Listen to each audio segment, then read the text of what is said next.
Let go. I got hella swoops, I just do the shit.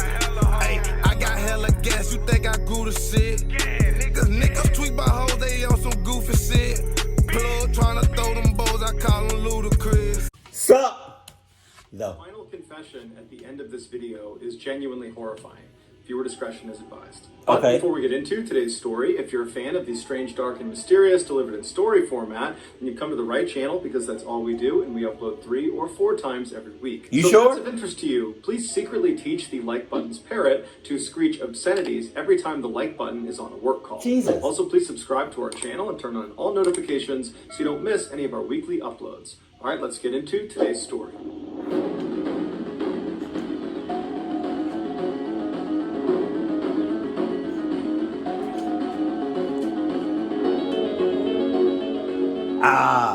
On September 12, 1982, 2 off-duty Alaska police officers were off hunting in a very remote section of Alaska, about 20 miles away from Anchorage. Right. The only way to get out to this area was by plane or by boat, and so generally speaking, the only people that came into this area were big-time hunters. After a long day, the 2 men realized it was starting to get dark and they were still deep in the woods, and so they decided it was time to turn around and start heading back to camp. The journey through the woods was challenging, and so the men walked down to the nearby Kinnick River and walked across an exposed sandbar. And as they walked, they noticed up ahead there was a boot sticking out of the sand. And as they got closer, they realized it wasn't just a boot. There was also a human leg bone still in the boot.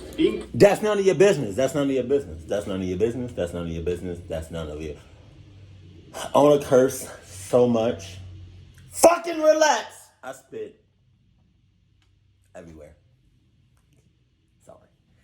This video might get demonetized because of what I just said. But, yeah. Some things you just gotta, let out. You feel me? I could have said cluck. But saying cluck and then saying, the other word are two totally different. It's different. It's different. It's different. Just mind your business. Just mind your business and just keep doing you, If you don't, which I know you not, I can tell. May God be with you, because I'm not.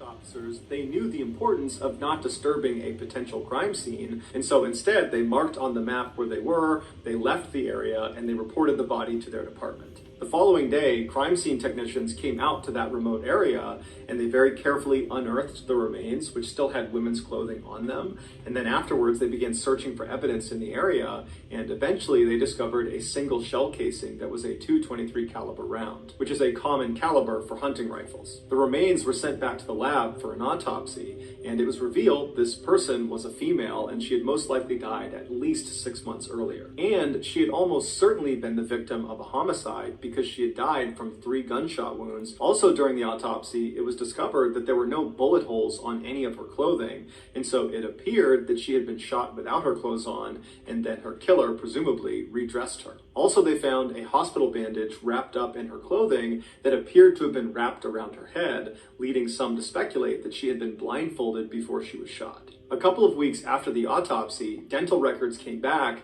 and they identified the body as belonging to 23-year-old Sherry Morrow. Sherry was an exotic dancer from Anchorage who had been reported missing 10 months earlier. In her missing persons report, it was stated that the last thing she told her friends was she had been offered $300 to have pictures taken of her by a professional photographer, and she was going to meet this man right before she disappeared. While police were... Anyway, you didn't get any other details? I would have got some details. I would have got some, as many details as I could. Details after ask, details. You can't just go based off, that. It wasn't, he didn't really give you much. He didn't give you nothing at all to work with. You know where you was going. Jesus. I'm sorry to say, some of these deaths, some of these incidents, yeah, there we go, are their fault. Because they was careless, they was reckless, and they presumably, did I say that right? I don't know if I said that right.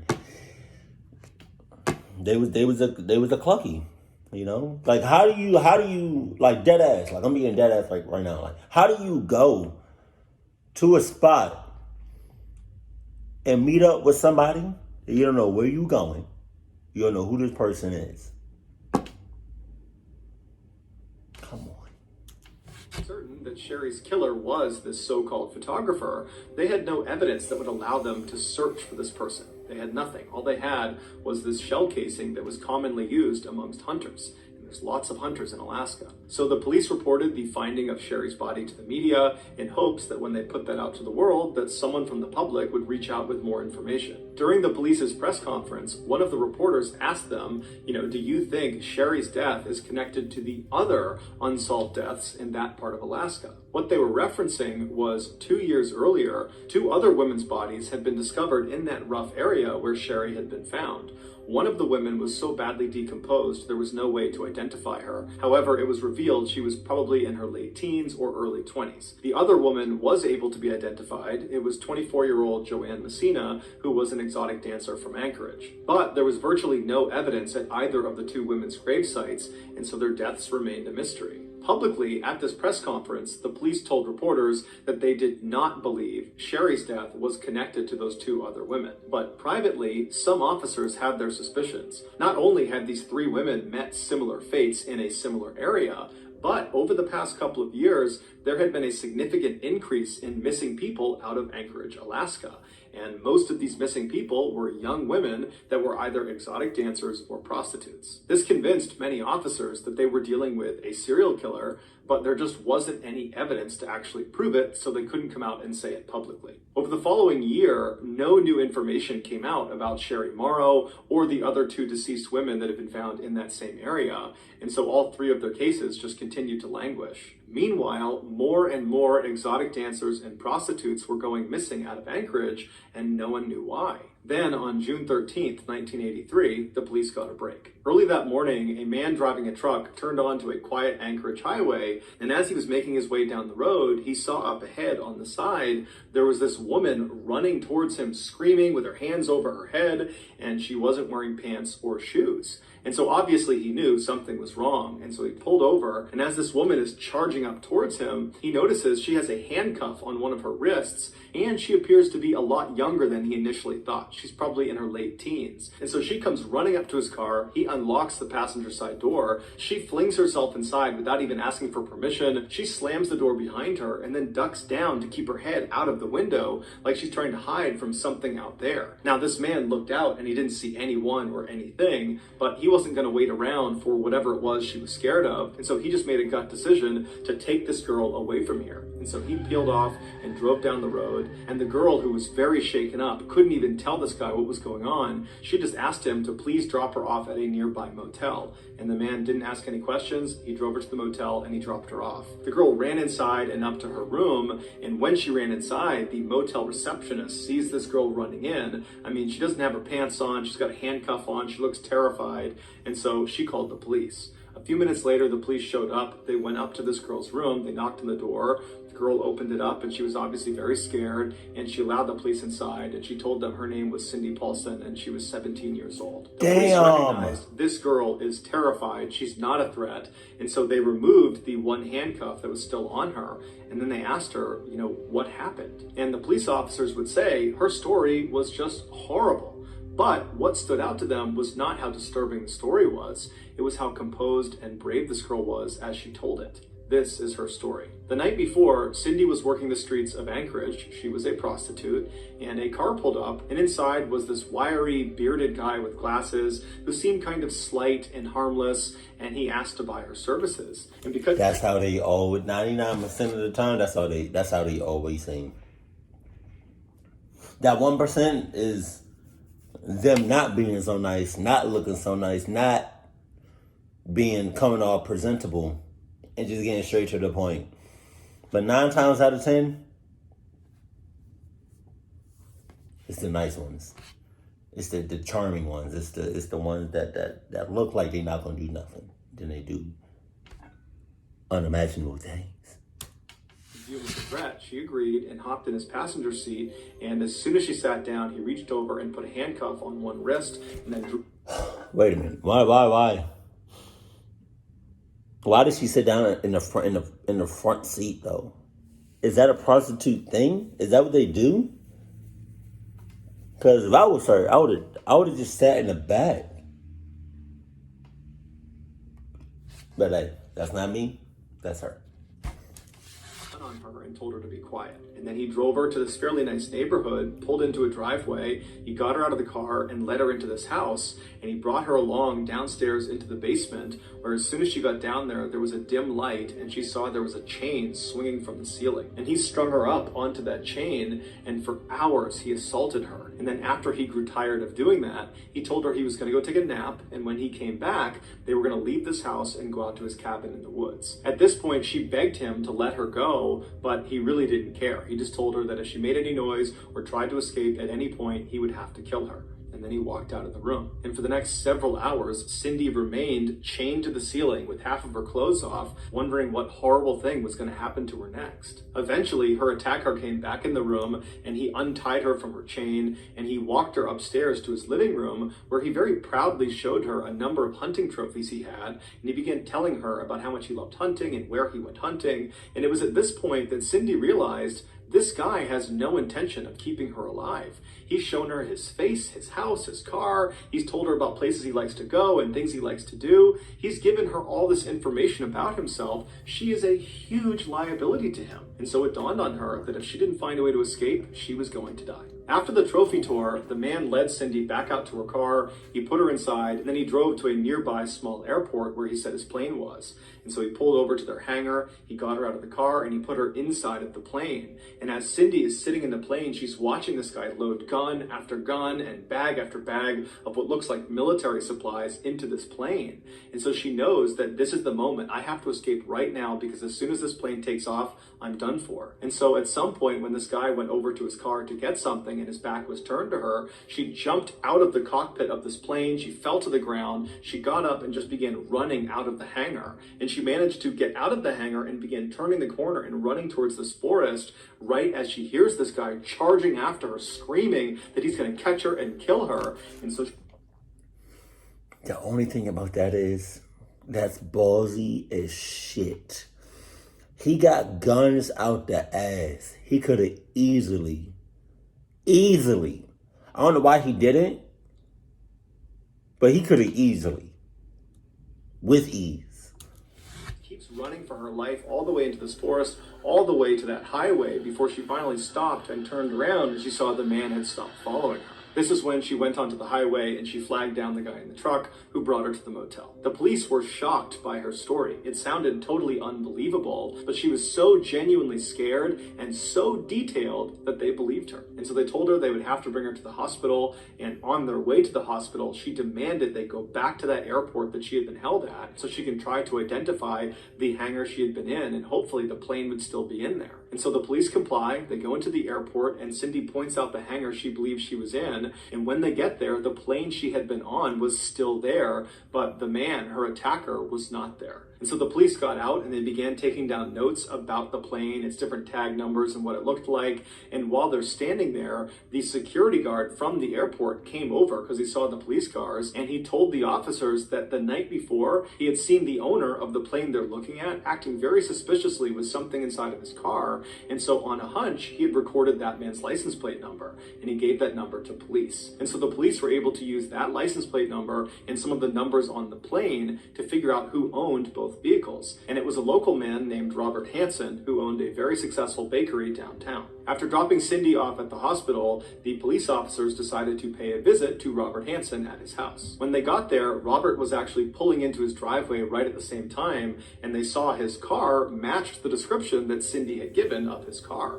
And then when Robert got out of his car, he matched the description that Cindy had given of her attacker. When Robert saw the police parked outside of his house, he immediately invited them over and said, what can I help you with? And the police said, we'd like to talk to you. Can we go inside? Robert invited them inside, and when the police went into his house, it matched the description that Cindy had given of his house with all the hunting trophies everywhere. And so they sat down and they asked him what he was doing the night before, and he said he had spent the night with some friends. And he had their contact information, and if you needed to talk to them, you could, but they would say he was with them. When the police asked if they could have a look around his property, Robert immediately consented and said, you can look anywhere you want. And so the police searched his property, but found no signs that Cindy had been been attacked there. And so they thanked him for his hospitality and they left. Once they got back to their station, they checked in with Robert's two friends he claimed he was with the night before, and they each independently corroborated Robert's story, saying that yes, he was with them from this time to this time. And so it appeared, as unlikely as it seemed, that Robert was telling the truth. And so the police went back to Cindy and they said, are you sure that everything you told us is exactly as you remember it? You didn't exaggerate anything. This is the truth.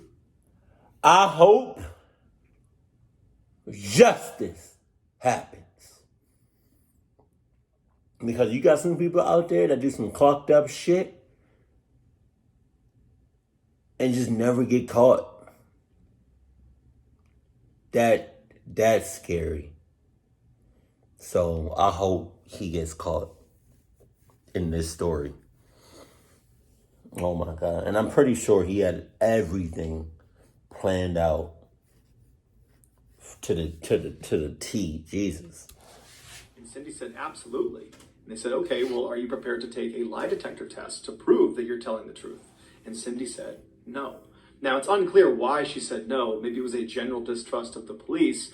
But either way, when she said no, it immediately cast an enormous amount of doubt on her story in the eyes of the police. And when Cindy started to pick up that the police really didn't believe her anymore, she got spooked and just left town. And after that, her case and Robert Hansen were largely forgotten about. But 3 months later, on September 2nd, all of that changed. On that day, a construction crew was doing some work on a backcountry road not far from where those 3 women's bodies had been found. And at some point, one of their machines uncovered some human remains. The police were called in, who pulled up the rest of the remains. And then, just like in Sherry Morrow's case, when they looked for evidence around this new body, they found a single shell casing from a .223 caliber round. The remains were brought back for an autopsy, where it was determined that the body was female and she had died from several gunshot wounds. Using dental records, they were able to identify this woman as being 17-year-old Paula Goulding, who was an exotic dancer who had gone missing 5 months prior from Anchorage. The police sent the .223 shell casing found in Paula's gravesite, along with the other .223 shell casing found in Sherry Morrow's gravesite, to a lab to be analyzed. And it was quickly determined that both of these rounds had been fired from the same rifle. And therefore, both women had most likely been killed by the same person. This was the moment the police knew they were dealing with a serial killer. And many police officers wanted it to be Robert Hansen. He seemed like the guy, but he had a rock-solid alibi, and they had no hard evidence against him. So without any other suspects, the police turned to a famous FBI profiler, a guy by the name of John Douglas, and they asked him to build a profile of who he think killed Sherry Morrow and Paula Goulding. And when John's report came back, the police were shocked. The profile described a man in his 40s who blended in easily with society. He was well-liked and got along with people and was just a normal guy. And he was successful, probably because he owned a successful business. This sounds like some You type shit. Y'all know that show You on Netflix? I don't know if it's still on Netflix, but it reminds this reminds me a lot of that shit. That show is something else. That's all I gotta say. Avid outdoorsman and hunter, and he most likely had a significant speech defect, like a lisp or a stutter. The profile was perfectly describing Robert Hansen. And because of John Douglas's prolific success in correctly identifying killers based on his profiles, when a judge saw this particular profile and saw how neatly it lined up with Robert Hansen, he gave the FBI a search warrant for Robert's house. And this time, they would find very damning evidence, like a map of the local area. It was a hunting map, and on it, there were 37 X's marked off. And some of those X's coincide. Wait a minute, I missed it. Hold on. Sometimes it takes me a little minute to process. Hold on. In easily with society. He was well-liked and got along with people and was just a normal guy. And he was successful, probably because he owned a successful business. He was an avid outdoorsman and hunter, and he most likely had a significant speech defect, like a lisp or a stutter. The profile was perfectly describing Robert Hansen. And because of John Douglas's prolific success in correctly identifying killers based on his profiles, when a judge saw this particular profile and saw how neatly it lined up with Robert Hansen, he gave the FBI a search warrant for Robert's house. And this time, they would find very damning evidence, like a map of the local area. It was a hunting map, and on it, there were 37 X's marked off. And some of those X's coincided with the same area where those 4 women's bodies had been found. They also found a .223 caliber rifle, along with a bag of women's jewelry that contained a necklace belonging to Sherry Morrow. As the FBI was carrying evidence out of Robert's house into their truck, a neighbor walked over after seeing all the commotion, and she walked up to one of the agents, and she was very skittish and anxious,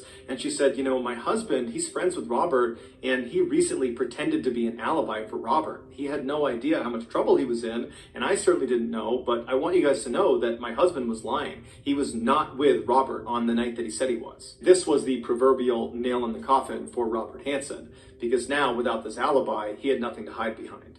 And so when the police approached Robert with their overwhelming evidence against him between what they found in his house and this now recanted statement from his former alibi, Robert said, okay, I'm going to confess. But there was a catch. He was only willing to confess to murdering the 4 women whose bodies had already been found by police. Now, the police knew Robert had almost definitely killed more people. And so at this point, they just wanted to know who the other victims were and where they were. And so they offered Robert a deal where he would confess to those 4 murders and then give additional information about other victims, where they were located, who they were, what happened to them. In exchange, they would not prosecute him on any other victims he named. And so Robert agreed to these terms, he signed the deal, and then he gave a full, horrifying confession. He said he would drive around Anchorage at night and look for young, vulnerable women that were all alone. These were usually prostitutes out on the street, or they were exotic dancers he would try to befriend inside of clubs. And when he approached these women, he would tell them he was a professional photographer, and he thought they were beautiful, and he wanted to take photos of them, and he would pay them for the photo shoot. And many of these women were aspiring models, and they were really excited at this idea, and so they would agree to go. Wow. So Robert would tell them to meet him the next day at a particular location, which was usually a fast food restaurant, and Robert would show up much earlier, and he would hide in his car, and he would wait to see when they showed up if they were alone or not. And when he saw they were alone and they had no one to help them, he would drive up and he would ask them to get in his car. What these women couldn't see was on the inside of the passenger side door was a handcuff that was already latched on to the door itself, and there was an open cuff waiting for them as soon as they got in. They would get in the car, he would reach over them and act like he was helping them put on their seatbelt, and then as they're kind of looking at him, wondering what he's doing, he would grab their wrist, throw it in the open handcuff, and then he would draw a pistol and hold it against their head and say, "Be quiet." During his confession, Robert bragged to police that he had done this so many times, putting the handcuff on and drawing the pistol, that it was like muscle memory for him. Once he had the women handcuffed inside of his car, he would drive them back to his house and he would bring them into his basement and he would chain them up to the ceiling just like Cindy had described. And then after assaulting them for hours, he would take them out of his basement, put them in his car, drive out to the airport. He would put them in his plane, but unlike Cindy, these women didn't escape. And he would take off and he would fly them out to his cabin, which was not far from where those 4 bodies had been found. Once he got the women into his cabin, he would undress them and put a blindfold on them, and then with their handcuffs still on, he would assist them out the front door and tell them to run. And they would take off as fast as they could into the woods, running into trees, falling over, but just running for their lives, believing their ordeal was now over. They just had to get away from this guy. But what they didn't know is their ordeal was just starting. Robert had no intention of allowing them to escape. He knew there was deep water that surrounded his cabin, and so if they actually made it that far to the water's edge, they would drown. And so Robert would give these women a significant head start to give them the sense that they actually might escape. And then Robert would grab his knife and his...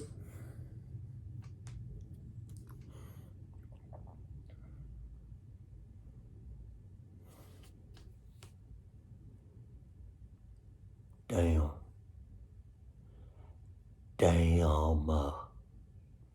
You know what I thought about?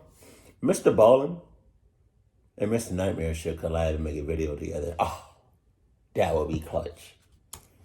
Rifle, and he would head out and begin stalking his prey. And for the next Jesus. several hours or days, he would walk around the woods looking for these women, and he would just stay off, watching what they were doing. And at some point, he would sneak up on them, and he would wound them intentionally, usually with his knife, and then he had a blood trail to follow. And he would follow these dying women who were screaming out for help. And at some point, these women would know they were going to die. There was no hope for them, and they would collapse or they would stop. And at that point, Robert would walk up to them and he would shoot them.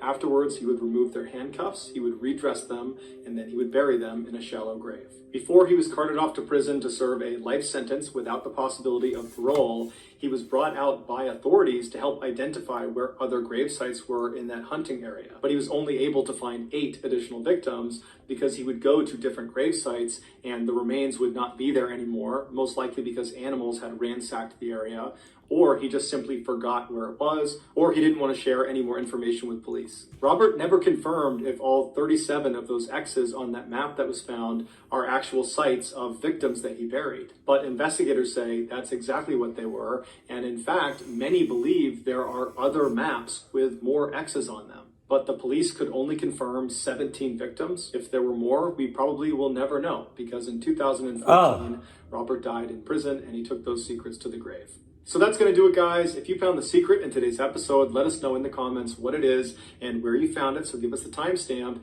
And if you're the first to do that, we will pin you at the top of the comments section. If you got something out of today's video and you haven't done this already, please secretly teach the like button's parrot to scream obscenities every time the like button is on a work call. Also, please subscribe to our channel and turn on all notifications so you don't miss any of our weekly 3 or 4 video uploads. If you want to get in touch with me, you can direct message me on Instagram or on Twitter. My username for both platforms is the same. It's JohnBallen416. I also have a ton of content over on TikTok where my username is Mr. Ballen. I also have a second YouTube channel called Mr. Ballen Shorts where I post random short videos and lost episodes. If you have a story suggestion, please submit it to our subreddit just called Mr. Ballen. It's linked in the description below. So whether I see you on Instagram, Twitter, TikTok, Reddit, YouTube, or some combination, just know that I really appreciate your support. And until next time, that's going to do it. See you. Oh, that was... So it's a possibility that there was more than 37 deaths. That's disturbing and crazy as shit. Although he's going to take some of those to the grave, after that, God is going to judge them. You got all of that off.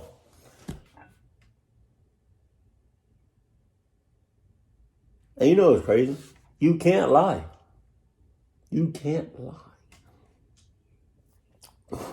But, oh my God, that was just, why didn't he just get death? I would have been satisfied with that. I want to know why she didn't do the lie detector test. Because eventually her stories would add up. I don't know, I guess it's just personal choice, I guess. That's crazy, because even when they was on like that area, the females was on that, you know, that in that area, them running around, they was handcuffed, right? So even if they made it out, they would still drown. So there would be bodies on land and in the water. That's ridiculous, yo. Like, that's ridiculous. Jesus.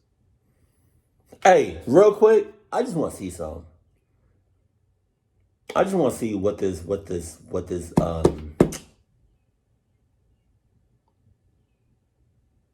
secret is that's in the video. Okay, so this is, the name of this is His Victims Had to Play His Evil Game. Okay.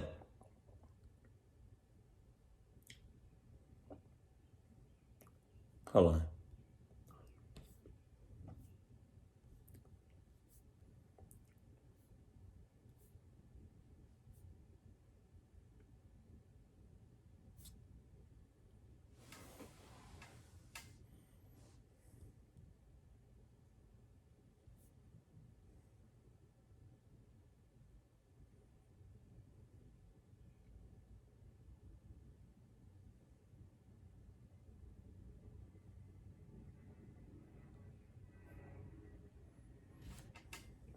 Okay.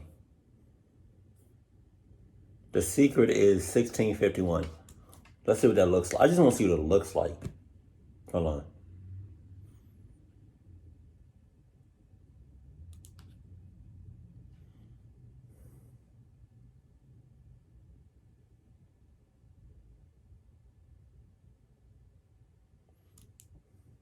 Robert had almost definitely killed more people. And so at this point, they just wanted to know who the other victims were and where they were. And so they offered Robert a deal where he would confess. Oh, wait, 1651.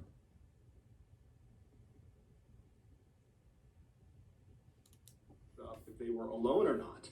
And when he saw they were alone and they had no one to help them, he would drive up. He would ask them to get in his car. What these women couldn't see was on the inside. What am I doing? This is I already have the video. What? Wait. The secret is, what do you mean where's the secret? Okay, let's go to 1651.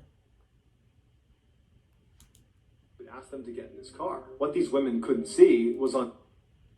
Oh, wow, that's very subtle. It's Mr. Krabs. That's subtle as shit. Inside. Okay, now I know what I'm dealing with. It's small. It's small. It's very faint. And it's in the corner. Oh my God. Okay, got you. Got it. Keep it cool, keep it classy, and I love you. Stay happy. Bye, family.